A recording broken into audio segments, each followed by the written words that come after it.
다양하고 변화무쌍한 대입 정보를 한 발 빠르게 알려드리는 입시톡톡 시간, 여러분의 길잡이 김기준 기자입니다. 오늘 입시톡톡 시간엔 교육부가 이번 주에 발표한 2016학년도 수능 성적 결과에 대해 알아볼 텐데요. 전년도 수능 성적 분석 결과는 어떠했는지 살펴보면서 올해 수능은 어떻게 출제될지 또 어떻게 준비해야 할지 알아보겠습니다.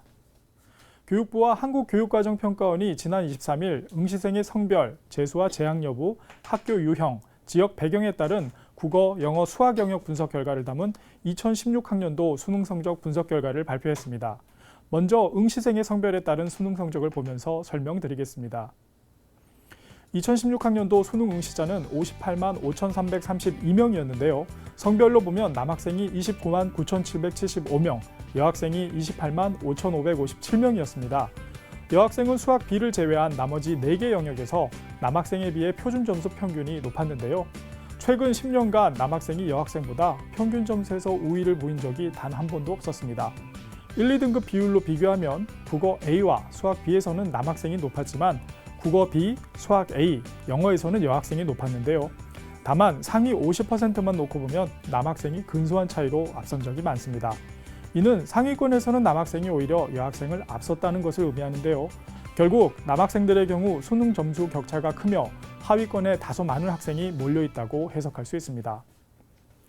응시생 성별에 따른 수능 성적 분석 결과를 살펴봤는데요. 재학생과 졸업생의 성적을 분석해본 결과 재학생보다는 재수생인 졸업생들의 성적이 전반적으로 높게 나타났습니다. 응시자 수를 비교해서 살펴보며 계속 설명드리겠습니다. 분석 결과 재수생들의 상위권 비율이 가장 적은 수학 A 영역에서도 1등급을 맞은 재수생 비율은 10.8%나 됐습니다. 반면 재학생이 3.4%, 검정고시가 2.6%일 정도로 재수생이 크게 앞서는 모습을 보였습니다. 재수생의 인원 역시 증가했는데요. 이런 현상은 최근 쉬운 수능 기조와 의대 열풍으로 인한 것으로 보입니다. 쉬운 수능 기조로 인해 자연계 상위권 학생들이 대학을 다니다 다시 수능에 도전하는 이른바 반수를 많이 했고 당분간 재수생들의 강세가 이어질 전망입니다.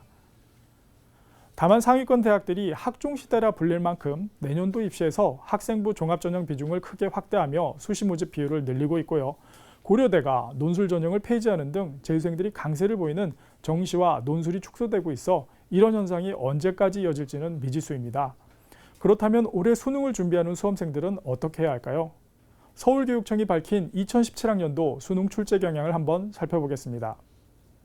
먼저 국어는 A, B형 수준별 시험이 폐지되고 공통시험으로 운영됩니다. 다양한 소재의 지문과 자료가 활용돼 출제되고 있는데요.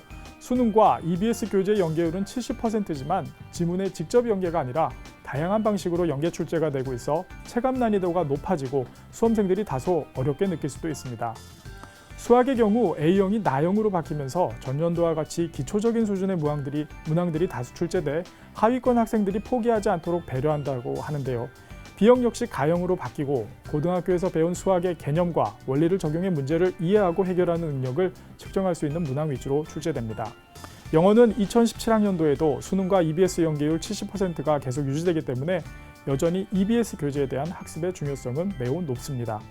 다만 문제가 됐던 한글 해석본 암기를 통해 영어 시험을 준비하는 문제를 개선한 지난해 수능 연계 방식이 그대로 유지될 전망입니다. 전년도 수능 성적 분석 결과와 함께 서울교육청이 예측한 올해 수능 출제 경향에 대해 알아봤는데요. 그럼 우리 수험생들은 어떻게 대비해야 할까요? 먼저 올해 수능을 치를 고3 학생들의 경우 국어 영역은 교과서와 EBS 교재에 실린 지문과 작품에 대해 정확히 이해하고 이를 바탕으로 추론하는 능력을 기를 수 있도록 노력해야 할 것이고요. 수학 영역은 반복 훈련으로 얻을 수 있는 문항이나 공식을 단순하게 외워풀 수 있는 문항은 나오지 않는 추세를 감안할 필요가 있습니다. EBS 교재에 나오는 문제를 외우는 식의 공부는 지양하는 게 좋다는 이야기입니다. 영어 영역은 EBS 간접 연계에 대비하기 위해 다양한 지문을 학습하고 이해하는 과정에서 기본적인 어휘, 구문, 독해력을 기르는 데 노력해야 할 것입니다. 현재 고1 학생들은 수능이 줄어드는 경향을 잘 파악해 대입을 준비할 때입니다. 지금의 2, 3학년들과는 다르게 수능에 대한 배분을 조금 줄이고 비교과 영역을 준비해보는 것도 좋고요. 2, 3학년 남학생들의 경우 상위권과 하위권의 남학생 분포가 몰리는 점을 눈여겨볼 필요가 있습니다. 여학생들의 성적 분포는 이와 반대로 중위권을 중심으로 고르게 분포하고 있는데요. 이 때문에 중위권이나 중상위권 남학생들의 경우 오히려 수능의 시간을 더 할애하고 이공계열 등 여학생들이 지원하기를 다소 꺼리는 분야에 소신 지원해보는 것도 좋을 듯합니다.